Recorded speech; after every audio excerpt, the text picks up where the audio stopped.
Samantala, abot dibdib na baha ang patuloy na nararanasan po sa Navotas City. Humingi tayo ng update sa sitwasyon sa lungsod. Nasa linya po ng telepono si Isaiah Mirafuentes. Isaiah? Ayan, tama ka dyan. Lubog pa rin sa baha ang malaking bahagi ng barangay Tanza 1 at Tanza 2 dito sa Navotas City.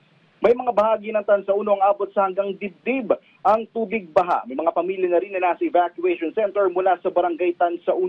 Habang sa barangay Tanza 2 naman, naabot na sa mahigit 100 pamilya. Katumbas yan ng 380 individual ang lumikas dahil sa baha. Pero may ilang residente ang nananatili sa kanilang mga bahay kahit pa may tubig na sa loob.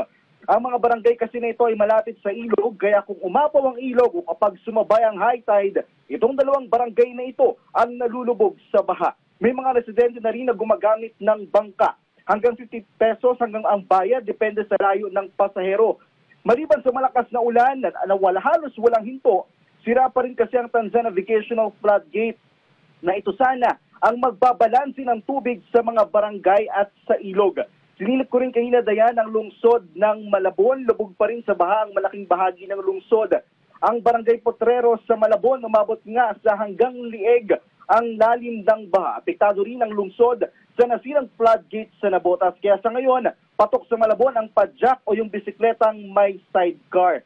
At yan muna ang pinakahuling balita mula dito sa Navotas City. Para sa Integrated State Media, Isaiah Mirafuentes mula sa PTV.